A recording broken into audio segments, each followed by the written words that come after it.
Mes collègues, Nina spécialement, s'intéressent à ma santé. Il faut dire que ce sont aussi mes amis. Nous formons une bonne équipe et nous sommes très complémentaires. Jackie, c'est le photographe. C'est vraiment un super photographe. Il est très sympa, mais il est souvent de mauvaise humeur. Il est assez grand et très musclé. C'est un fanatique de sport. Nina, c'est une femme très dynamique. C'est une sportive, mais c'est aussi une passionnée d'histoire de l'art et une excellente observatrice. Moi, ils me considèrent comme un fanatique du travail. Ils me connaissent. Ils savent aussi que je ne suis pas très bien organisé. Chapitre 2. J'observe la décoration de l'hôtel. Nina voit que je suis impressionné. C'est un hôtel splendide, n'est-ce pas? C'est un bon exemple d'architecture belle époque. J'aime spécialement l'énorme escalier en bois. C'est un beau décor pour un film publicitaire avec Pierrick Martin.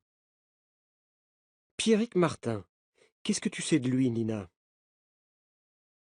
Hein, c'est un bon joueur de tennis. Mais en plus, il est beau comme un dieu, et son image plaît à beaucoup de gens.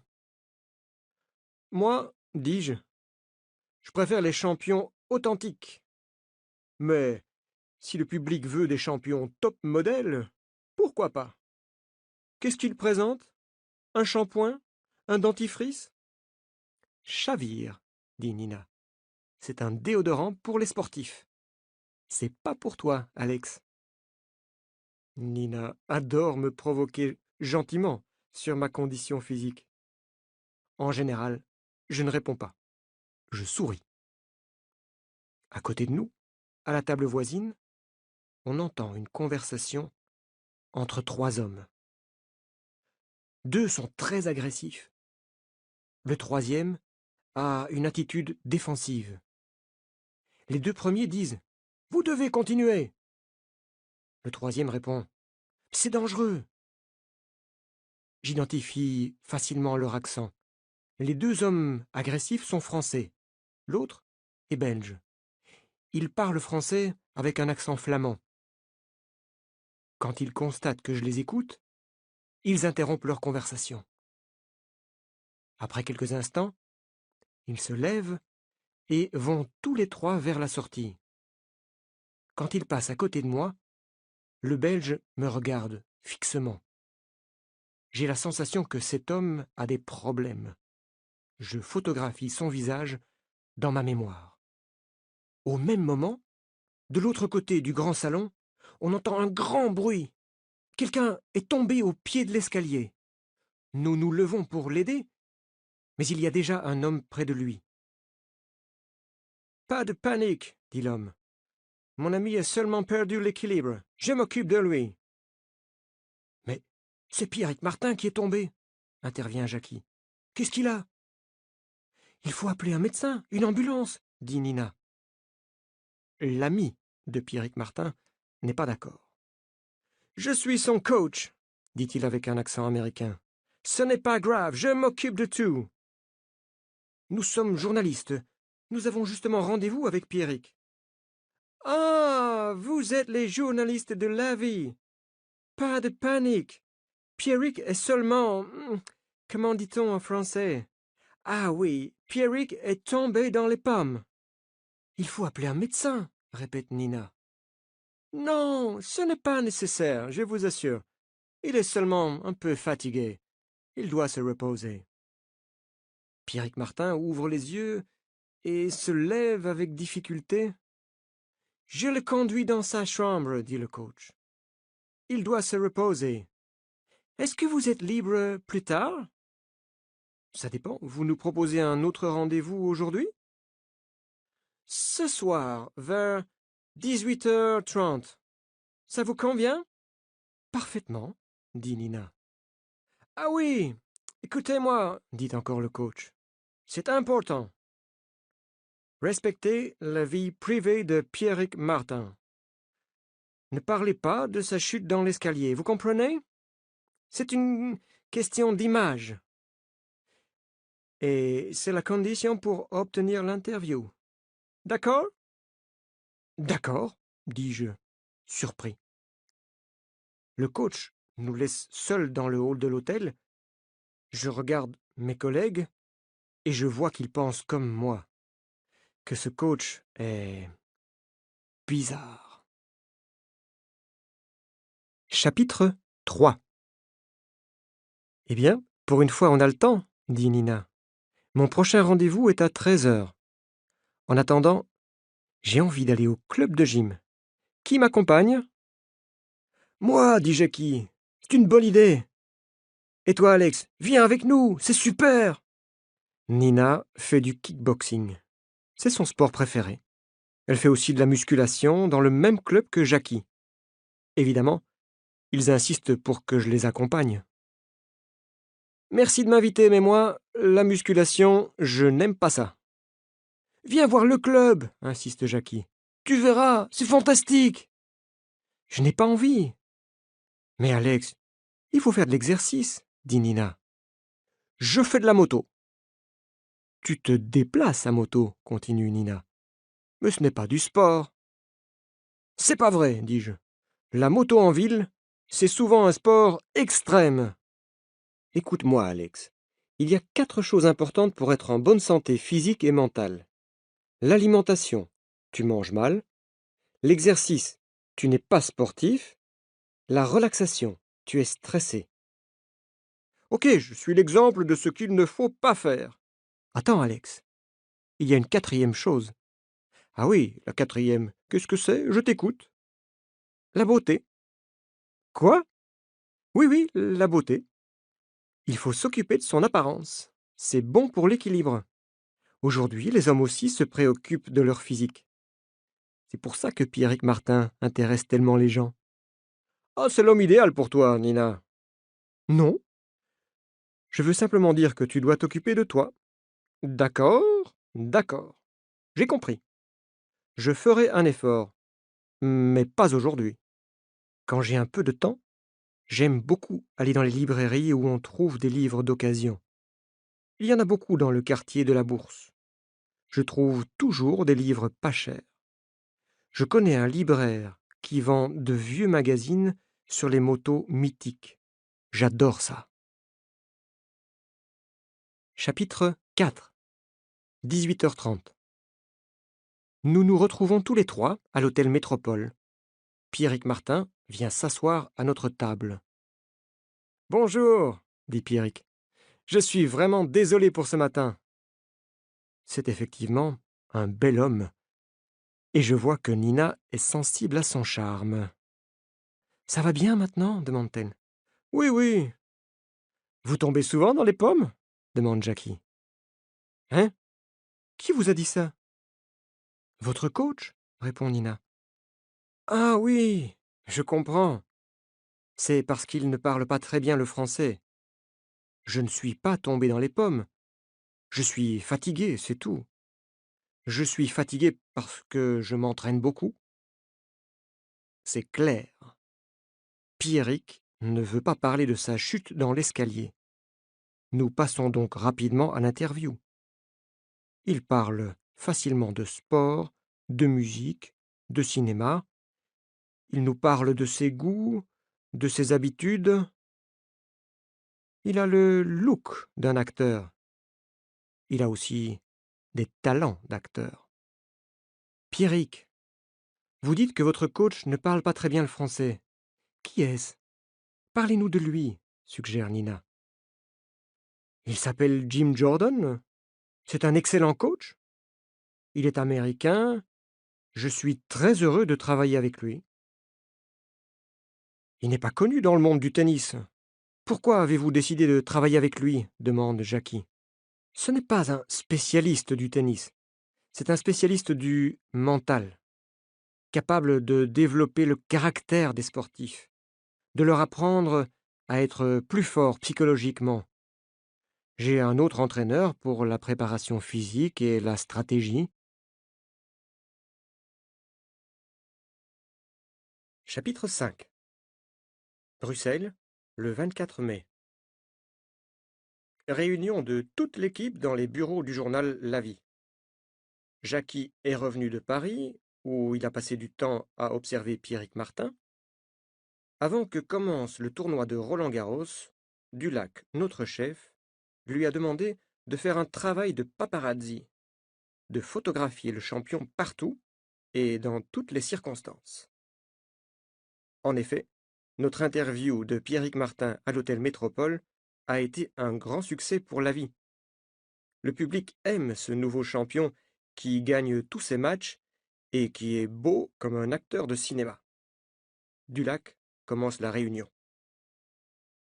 Alors, Jackie, comment va Pierrick Martin? Je veux voir vos dernières photos. Je suis très attentif, explique Jackie. Je l'observe tout le temps.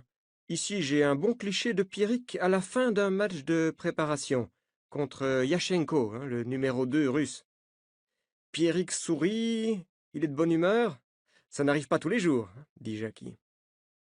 Ouais, c'est pas mal, mais c'est pas très intéressant, dit Dulac. Ici, continue Jackie, il monte dans sa voiture. Une superbe Porsche, belle voiture, pas vrai? Écoutez, vous n'avez pas de photos plus excitantes? Non, il passe tout son temps à s'entraîner pour Roland-Garros. Je sais exactement ce qu'il fait, je vais où il va. Avec ma vieille Renault 5, c'est compliqué de suivre sa Porsche. Mais je fais ce que je peux. Je connais maintenant toutes ses habitudes. Il a une vie normale pour un sportif.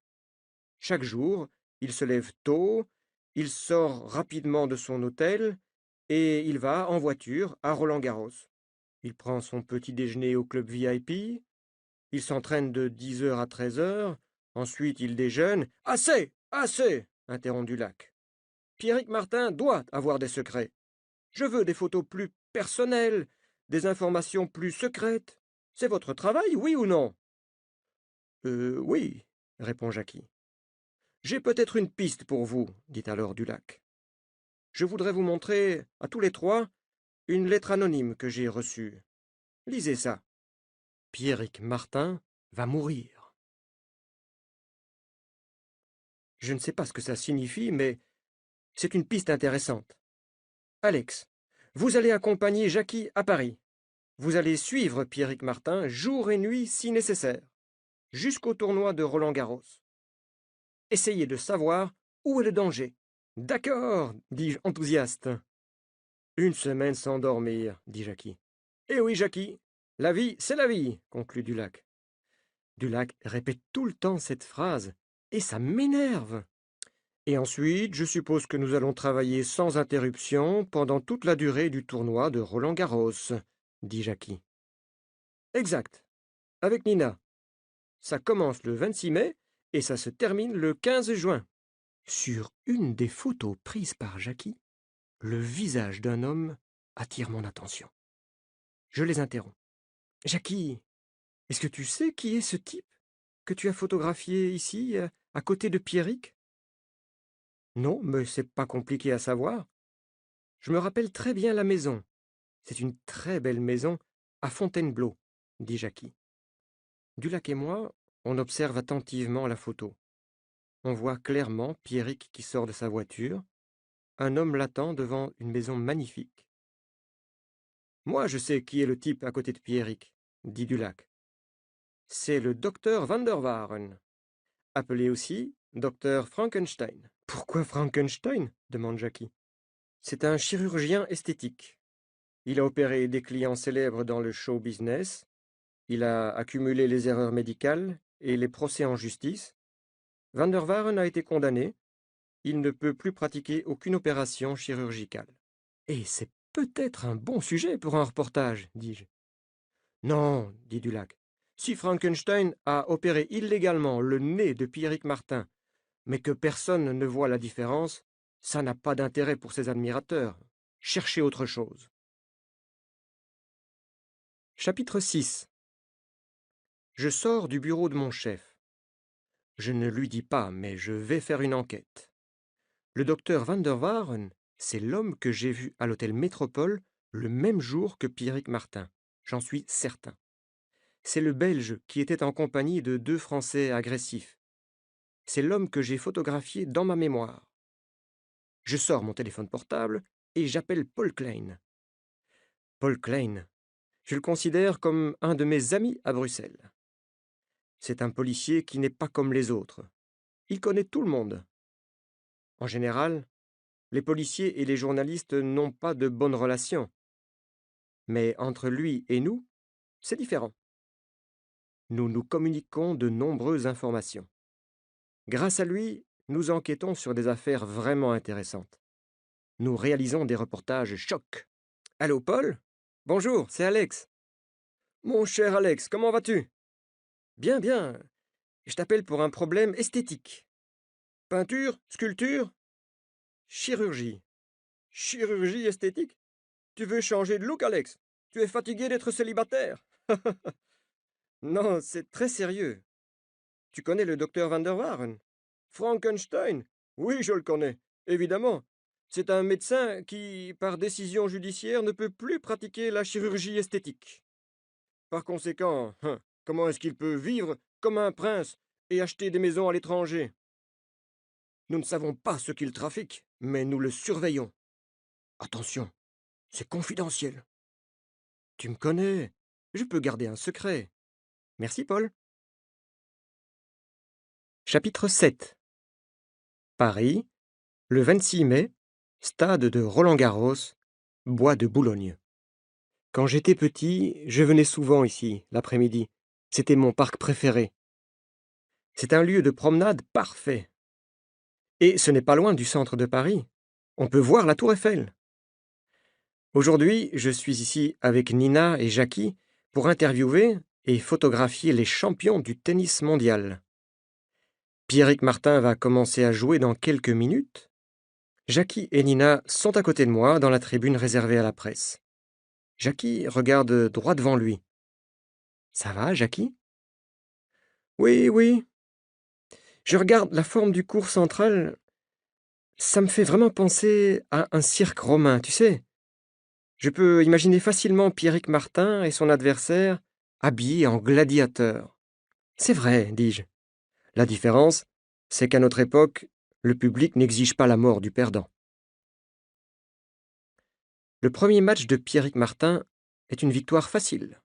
Il a un service très efficace. Il accumule les aces. Sa force extraordinaire ne laisse aucune chance à son adversaire. Regarde bien Pierrick. Tu le trouves normal? Me demande Jackie. Ben oui. Je trouve qu'il joue bien. Il est en pleine forme, non? Tu sais que j'observe Pierrick attentivement ces dernières semaines. Oui? Et toi, tu ne trouves pas qu'il est différent? Non, désolé. Moi, je suis sûr qu'il a changé. Il a changé physiquement. Pierrick Martin est en train de saluer le public. Il a un sourire triomphant. Jackie, je pense au message anonyme que nous avons reçu. Pierrick Martin va mourir. Qui peut écrire et nous envoyer ce message? Je ne sais pas, c'est absurde, répond Jackie. Pourquoi l'envoyer à la vie? C'est peut-être quelqu'un qui nous connaît. Chapitre 8. 26 mai, dans l'après-midi. À l'hôtel, Nina est en train de téléphoner à la rédaction de La Vie. Jackie arrive près de moi avec son ordinateur portable. Regarde, c'est évident. Voilà des photos de Pierrick prises aujourd'hui et d'autres photos prises il y a un mois à Bruxelles. La transformation est spectaculaire. Tu es d'accord avec moi, Alex? Oui, c'est vrai. Ses bras sont beaucoup plus musclés qu'avant. On a l'impression que son corps s'est développé. En un mois, la différence est impressionnante. Nina s'approche de nous. Waouh, quels muscles, observe-t-elle. On dirait un athlète de la Grèce antique. Je ne suis pas d'accord. Les bras sont plus développés que les jambes. Il n'y a pas d'harmonie, dis-je. Tu as raison, Alex. Toi, tu es harmonieux à ta manière. Absence totale de muscles. Merci, Nina, c'est très gentil. La remarque de Nina fait beaucoup rire Jackie. Moi, je n'ai pas le temps de répondre, parce que mon téléphone portable sonne. Allô? Bonjour, Alex. C'est Dulac. Et votre reportage sur Pierrick Martin, comment ça se passe? Désolé, monsieur Dulac, nous n'avons pas encore de secret ni de révélation sensationnelle. Eh bien moi, j'ai une révélation sensationnelle pour vous. Valentina Smekalova a un nouvel amant. Et devinez qui c'est? Pierrick Martin, j'imagine. Eh oui, décidément c'est moi qui fais tout le travail dans ce magazine. Bon, trouvez-les ensemble, photographiez-les. Vous devez être les premiers, dit finalement Dulac. Je regarde mes collègues. Du travail pour nous. Pierrick Martin est l'amant de Valentina Smekalova. Super, dit Jackie. Valentina Smekalova, c'est ma joueuse de tennis préférée. Je connais Jackie, et je ne suis pas surpris. Valentina Smekalova est particulièrement belle. C'est une jeune femme tchèque, domiciliée à Monte-Carlo. Elle est très riche grâce au tennis, mais plus encore grâce à sa marque de vêtements de sport. Si on a la chance d'être les premiers à les photographier, ça peut faire un excellent reportage, dit Nina. Le grand amour à Paris. Valentina Smekalova a la réputation de séduire et de faire souffrir les hommes. Nos lecteurs adorent ça. Mes deux collègues sont très motivés. Je conclus. Parfait! Il faut travailler rapidement. Nous avons seulement une petite avance sur les autres magazines. Chapitre 9. Paris, le 27 mai. Nous connaissons le programme des joueurs. Aujourd'hui, Valentina et Pierrick ne jouent pas de match. Quelles sont leurs intentions? Nous sommes super attentifs. Nous sommes tous les trois à proximité de l'hôtel où loge Pierrick. Attention, il sort, annonce Jackie. Au même moment, un taxi arrive. À l'intérieur du taxi, Valentina Smekalova. La journée commence bien. Nous montons dans la vieille Renault 5 de Jackie. C'est Nina qui conduit. Jackie est prêt à photographier tous les gestes des deux champions. Les deux voitures descendent depuis la place de l'Étoile sur les Champs-Élysées. Où est-ce qu'ils vont? Demande Nina. Il veut lui faire visiter Paris, suggère Jackie. Comme c'est romantique. Place Vendôme, le taxi s'arrête. Pierrick et Valentina entrent dans une bijouterie. Qu'est-ce qu'on fait? On va les interviewer, propose Nina. Ok, on n'a pas beaucoup de temps, il faut accélérer, dis-je. Quand ils sortent, nous sommes à côté du taxi. Jackie les photographie, Nina les interpelle. Félicitations! Ah, vous faites un couple formidable! Merci, dit Valentina. C'est encore vous, dit Pierrick. Impossible d'être tranquille. Écoutez, Valentina et moi, on sort ensemble, on commence à se connaître, on est heureux. Voilà, vous êtes contents? Maintenant, laissez-nous profiter de notre journée de liberté. J'essaie de le calmer. Ne vous énervez pas, Pierrick. Nous faisons notre travail de journaliste. Le public vous apprécie. Il est curieux. Les gens adorent les belles histoires d'amour. C'est vrai, dit Jackie. Vous êtes beau, vous êtes riche, vous êtes célèbre. Acceptez que les gens vous admirent. Pierrick se calme un peu. Un sourire, une photo. Comment est-ce que vous vous êtes rencontrés? Et quand? Demande Nina. Valentina décide de répondre. Son français est excellent. On s'est rencontrés au mois d'avril à Prague, pendant un tournoi. On s'est promis de se revoir. Roland-Garros était l'occasion parfaite. Qu'est-ce que vous avez acheté? On peut savoir? Demande Jackie. Pierrick m'a offert un merveilleux bijou, répond Valentina. On peut voir le bijou? Continue Nina. Oui, regardez comme il est beau. Jackie prend une série de photos d'un magnifique bracelet. Nos lecteurs vont adorer. Moi, je continue l'interview. Quelles sont les qualités de Pierrick que vous appréciez, Valentina? Il sait ce qu'il veut, il a de l'ambition. J'aime ça. Et pour vous, Pierrick, quelles sont les qualités de Valentina? C'est une femme belle et intelligente. En plus, c'est une grande sportive. Elle a toutes les qualités, en fait. Voilà. Maintenant, vous savez tout, vous avez assez d'informations pour votre magazine. Laissez-nous continuer notre promenade dans Paris, s'il vous plaît. Il a raison. Quelques mots et quelques photos, On a assez de matériel pour faire une double page dans la prochaine édition de l'Avis. Dulac sera content. Chapitre 10. 28 mai, Paris, stade de Roland-Garros. Jackie et moi, nous sommes dans le club VIP du stade. Je parle avec les personnalités du showbiz. Jackie photographie des acteurs et des chanteurs. Ils sont contents d'être photographiés. Ils sont là pour ça. Soudain, Nina entre dans le bar. Elle nous appelle. « Venez vite! Sortez! Pierrick a un problème sur le cours numéro 12. Il est à nouveau tombé dans les pommes. Et il doit interrompre son entraînement. » Nous allons rapidement voir ce qui se passe. Pierrick se lève avec difficulté. Nina propose son aide, mais à nouveau, le coach intervient. « Tout va bien, ce n'est pas grave, affirme-t-il. Mais vous voyez bien que ce n'est pas normal. Pierrick doit consulter un médecin, insiste Nina. Il a son médecin personnel. J'interviens à mon tour. Comment ça va, Pierrick? Bien, je vais très bien. Je suis seulement fatigué.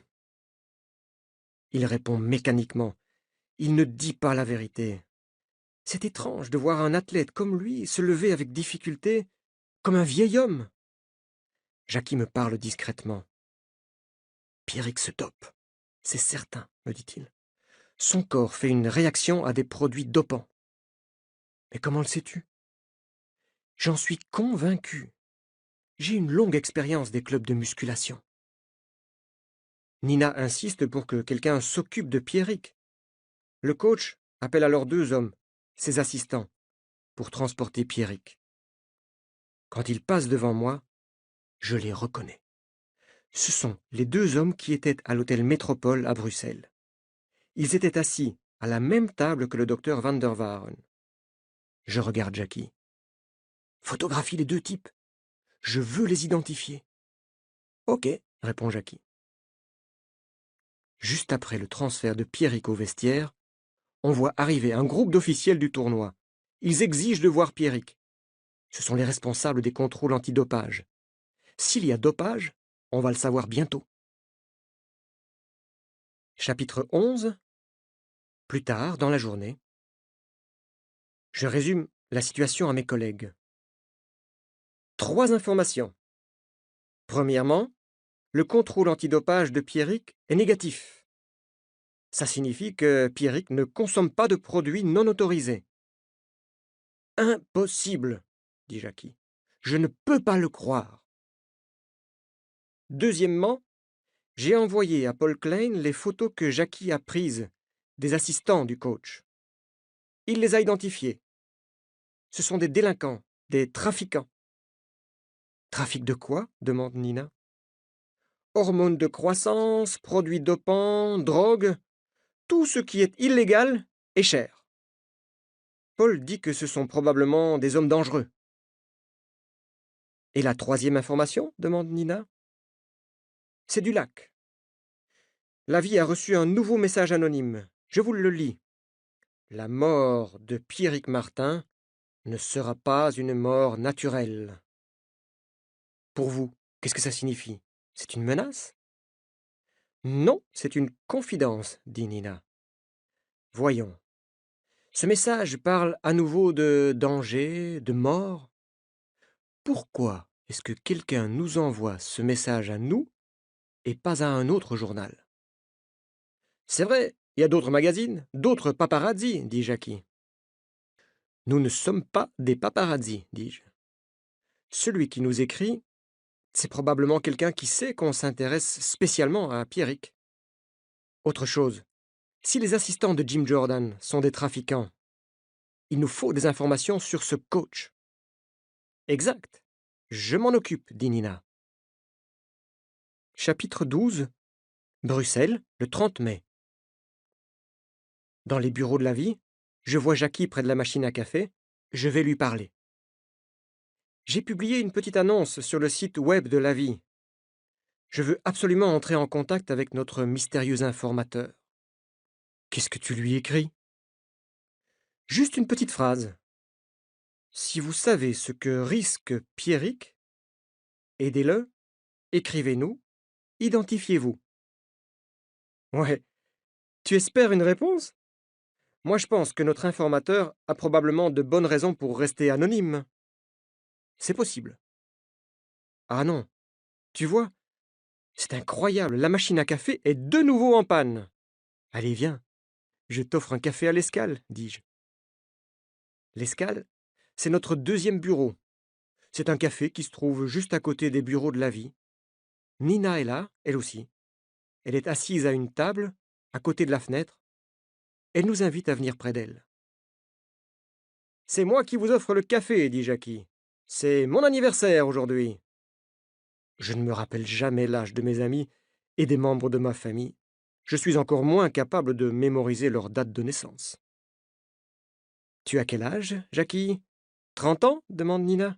Exact. Bon anniversaire. 30 ans. Ah, il faut vraiment fêter ça, continue Nina. Très bien, répond Jackie. Vous êtes libre samedi? Je vous invite chez moi. C'est petit, mais c'est sympa. Je préparerai un couscous. D'accord? Super, dit Nina. Moi, je m'occupe de l'entrée. Vous aimez le poisson? Je fais une salade de pâtes avec du saumon. D'accord? Paul Klein entre dans le café et vient s'asseoir à notre table. Salut les journalistes, dit-il.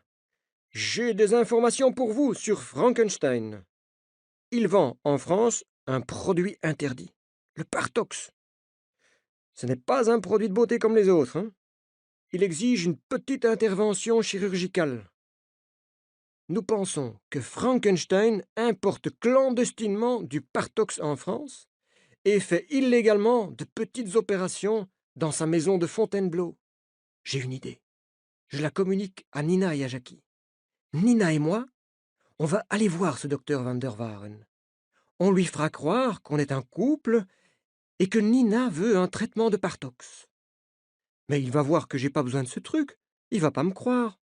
Le traitement, ça pourrait être pour toi, non? Nina, ce genre de traitement, c'est plus normal pour une femme. Pas d'accord. C'est égal, Nina. L'important, c'est qu'il nous ouvre la porte. Je veux parler à ce type. Bon, bon. Chapitre 13. Samedi 2 juin, jour de l'anniversaire de Jackie. Vous savez ce qui m'est arrivé ce matin? Dit Jackie. Je suis allé au supermarché. Et rapidement, j'ai remarqué une jeune femme très jolie. Elle m'a regardé, elle aussi. Tranquillement, j'ai commencé à mettre dans mon caddie tous les légumes nécessaires pour le couscous. Courgettes, navets, carottes, persil. D'accord, d'accord, interrompt Nina. Résume, s'il te plaît.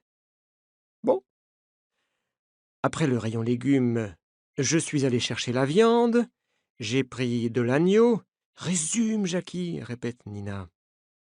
La jeune femme était toujours là. Elle me regardait. Ensuite, je suis allé chercher du vin. Elle restait à une certaine distance, mais elle me regardait. C'était évident.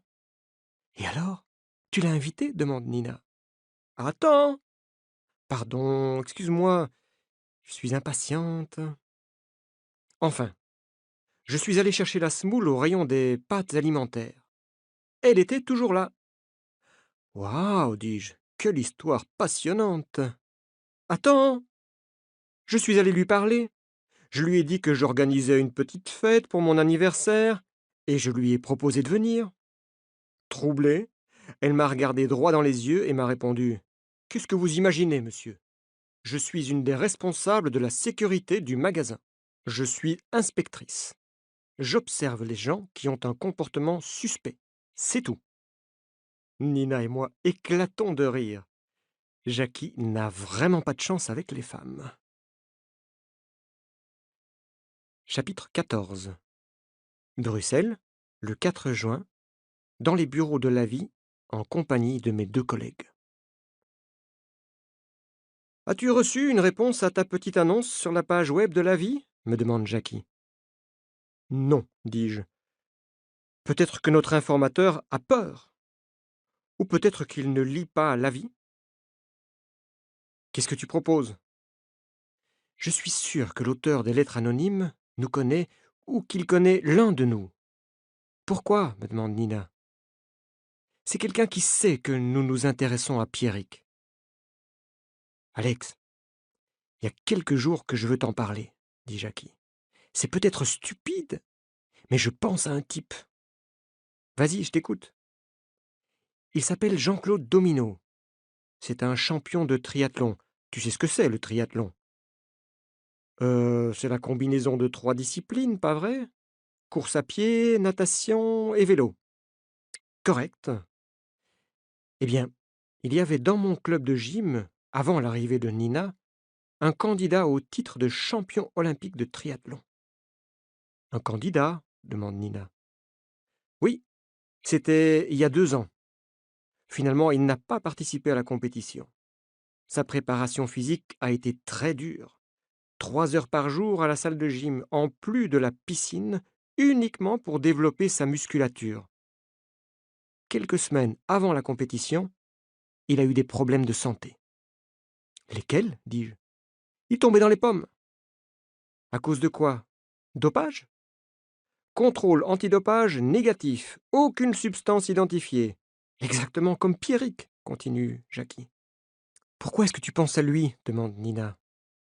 À cause de l'évolution rapide de sa musculature. C'était pas naturel. C'est un ami? Dis-je. Non, on se connaît, c'est tout. Il va encore dans ton club de gym? Non. Trouve son adresse, on va voir ce type. Chapitre 15. Bruxelles, le 5 juin. Jackie et moi, nous entrons dans la maison de Jean-Claude Domino, l'ex-triathlonien. Il n'est pas spécialement content de voir Jackie. C'est un homme grand et gros. Peut-être que c'était un sportif, mais aujourd'hui ses gestes sont lents et mécaniques pour un homme de 30 ans. Salut Jean-Claude, ça va? Commence Jackie. Bof, comme ci, comme ça, répond l'ex-sportif. Je te présente Alex Leroc, mon collègue à la vie. Tu sais pourquoi je viens te voir? Aucune idée. Et si je te dis que mon collègue et moi, on s'intéresse à Pierrick Martin? Moi, je ne m'intéresse pas au tennis, et encore moins à Pierrick Martin, répond Domino. Écoute, Jean-Claude, on va te parler sincèrement. Quand je vois la transformation physique de Pierrick, ça me fait penser au problème que tu as eu il y a 2 ans. Je ne comprends pas pourquoi. C'est simple. S'il se dope, pourquoi n'est-il pas déclaré positif? Tu penses que je vais t'informer, moi? Et pourquoi? S'énerve Jean-Claude. Pour aider Pierrick Martin, répond Jackie. Quoi? C'est pas mon problème si ce type se dope. J'interviens. Apparemment, Pierrick ne se dope pas. On ne sait pas comment il fait pour augmenter aussi spectaculairement ses performances. Nous te demandons ton opinion. Mais peut-être que tu n'as pas d'idée? Jean-Claude ne répond pas. Dis-nous, qu'est-ce que tu veux? De l'argent? Demande Jackie. Tu es fou, répond Jean-Claude. Je continue. Nous, on pense que Pierrick est manipulé par son coach et que sa vie est en danger. Peut-être que tu peux nous aider à dénoncer cette manipulation. Connais-tu une technique qui permet d'augmenter la puissance musculaire? Une technique impossible à identifier par un simple contrôle antidopage, demande encore Jackie. Jean-Claude ne répond toujours pas. J'insiste. Si tu es une victime de ce système, c'est l'occasion de le dénoncer. Ouais, je comprends, dit Jean-Claude. Je décide d'accélérer l'interrogatoire.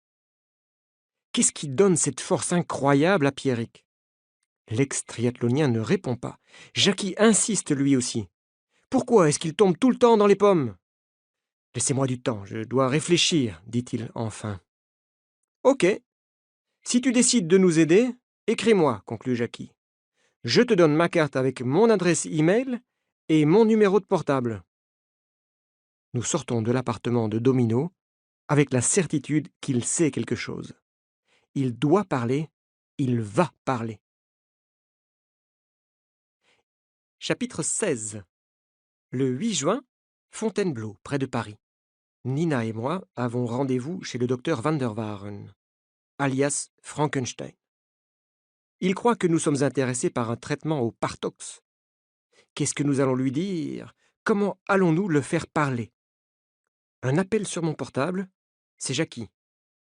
Alex, où êtes-vous? Je viens de garer la voiture. On va entrer chez Van der Waaren.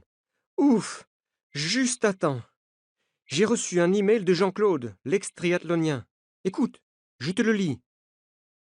Pierrick Martin n'est pas dopé. Sa musculature est le résultat d'une opération. Un chirurgien, le docteur Van der Waaren, lui a transféré du matériel génétique dans les muscles. C'est une nouvelle technique. Il a transféré à Pierrick les gènes de l'EPO, une substance qui régule la concentration d'hémoglobine, et les gènes de l'IGF-1 pour augmenter le volume et la puissance musculaire. Les effets sont rapides, spectaculaires et impossibles à détecter. Mais il y a des effets secondaires. Ça provoque une hypertension artérielle et des pertes de conscience. Il risque de mourir d'une crise cardiaque. Je sais ce que je dis. Van der Waaren m'a opéré il y a 2 ans.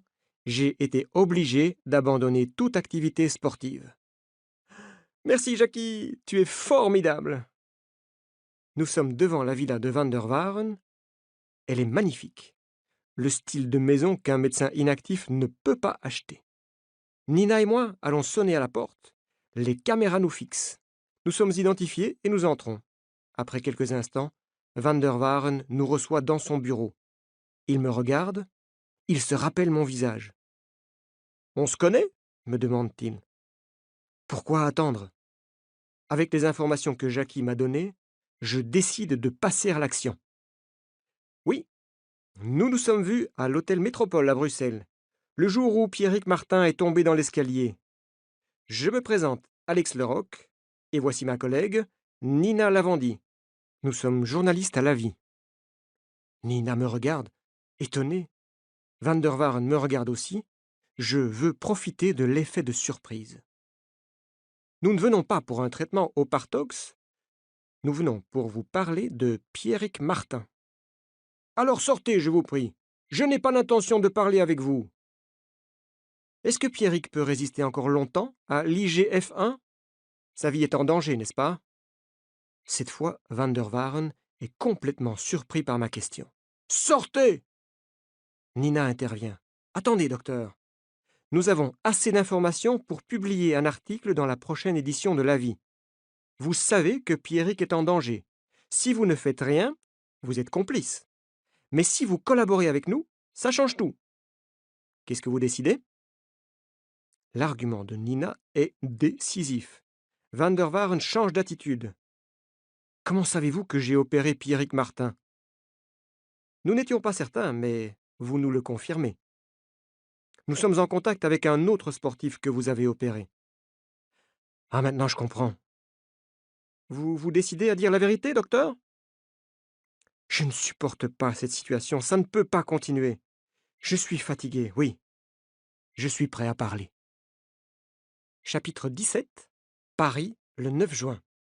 Avec la confession de Van der Waaren, nous pouvons maintenant aller voir Pierrick. Nous le rencontrons dans un vestiaire à Roland-Garros. Pierrick, nous devons absolument vous parler. Ah non, ça suffit. Attendez. Il n'est pas question d'histoire d'amour ni de bijoux de luxe. C'est beaucoup plus sérieux. Laissez-moi tranquille, vous n'êtes pas des gens sérieux. Nous voulons parler des gènes de l'EPO, de l'IGF-1. Ce ne sont pas des sujets sérieux? Qu'est-ce que c'est? Demande Pierrick, toujours aussi bon comédien. Vous êtes en danger, Pierrick, et vous le savez, dis-je. Jim Jordan, votre coach, est un criminel qui utilise les sportifs pour gagner un maximum d'argent.